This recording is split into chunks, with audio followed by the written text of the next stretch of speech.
The question I have for you is, where do they go from here? They got to blow it up, because I'm kind of in that camp. There's not really a good path for this team to get better. I mean, if you look at it today, Devin Booker had 49 points, shooting 62% from the field. Kevin Durant had 33 points, shooting 70% from the field, and they lost the Absurd. basketball game.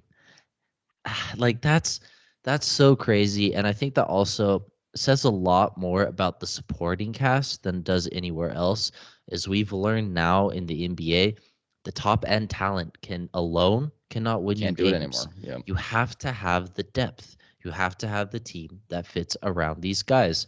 And like being completely honest, I mean, even looking at Yusuf Nurkic, I don't think he fits with this roster very well. He doesn't give them what they need. He like sure he can pass a little bit, score inside, get some rebounds, but they need interior defense. Um, way more. They need the athleticism way more. Like so a couple things here. Frank Vogel is rumored to be on the hot seat. Honestly, I hate that because it's not his fault. He did not put together this team, right?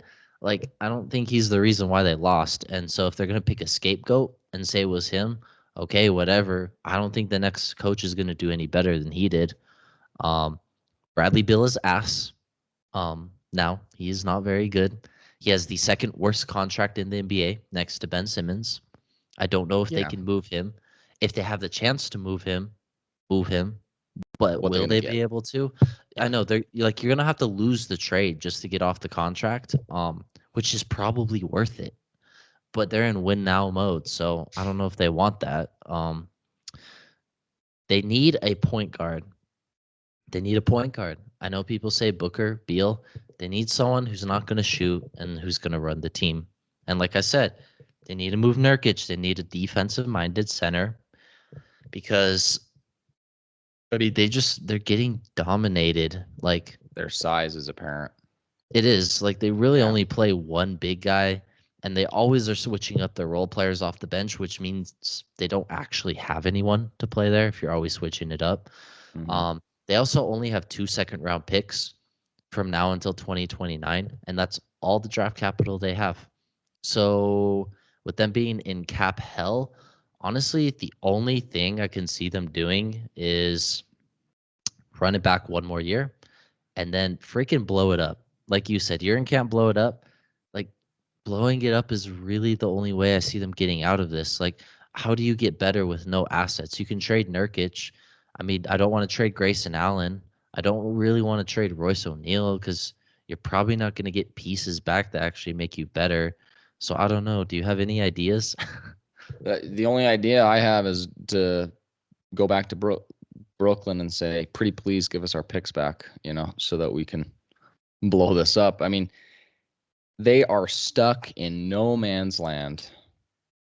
On one hand, like we've been saying, they have no depth. If you get a 50 piece out of Booker on 60% shooting, you should win the basketball game. Just plain and simple. And Kevin Durant's not getting any younger, right? So each year that you delay this, the less you'll get out of that asset, because he's the one that would be most likely moved. Let's be honest here. Booker, Yeah. you can get a lot more for, but you're a lot more hesitant to trade Booker, right? So as currently constructed and in the current boat that they are in, they're destined to be a 6th seed in the West for the next 2 or 3 years, get bounced in the first round. Like, if they don't blow it up, if they do run it back, I don't see it getting any better than this year unless they strike gold in free agency with an amazing minimum signing and some dude just has a career-changing year. Oh, wait, that already happened with Grayson Allen, and it didn't matter. So I'm in team blow it up because the sooner you just rip the Band-Aid off, the better the scab can heal, right? Mm-hmm. So just get it off. That's why I say blow it up, because if you run it back, the same thing's going to happen. I It's don't see crazy them because getting anything. they literally might have like if not for Devin Booker, they might have the worst future in the NBA currently. I Yeah. know teams hate blowing it up when they don't have their own draft picks. And like to be honest, this is a result of them getting Matt Ishbia, who is their new owner. He came in, the whole team, they weren't going to trade for Kevin Durant. They weren't going to do it. When he came in and took over as the new owner, he said, I want to win. I want a big time team. I want titles in Phoenix. And he went for all the big names. He spent all the money. Of all the guys he chose to get, he chose to get Devin Booker, like not Devin Booker, Bradley Beal, who in 3 years from now will be making $57 million. He's over 50. He'll be 54 next year, 57 the year after that. No trade clause, so you can't trade him unless he agrees to go to that other team. It's like their new owner, kind of screwed them and put them in this position because he was so involved in winning and getting these big names and was so fixated on the top end talent that they lost all of their flexibility to do anything else. And looking back at it, when they actually traded Chris Paul, they should, or DeAndre Ayton even, they should have traded DeAndre Ayton for different players. Like Grayson Allen was a good fit, but not Nurkic. And they should have traded Chris Paul, probably, yeah, but not for Devin Booker. Like, just because. Not for Bradley Beal, yeah. Bradley Beal. Just because Bradley Beal's the name doesn't mean anything. And, we found that out this year. No, they would have been better, honestly, holding on to Ayton, even though I know he's an improvement upon Nurkic. I'll say that much. Nurkic is, I'll die on this hill, one of the worst centers in the NBA that starts. Okay. One of the worst starting caliber centers in the NBA. I don't think is a starting caliber center, to be honest. So you make that move. You get worse at that position by trading Ayton.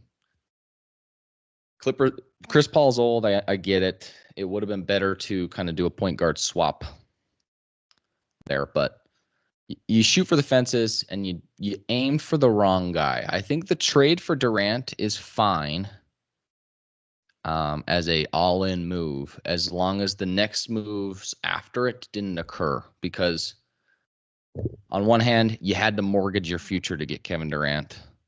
On the other, you ended up getting Kevin Durant. So with one additional piece to make everything come together, you'd be looking at a good situation here.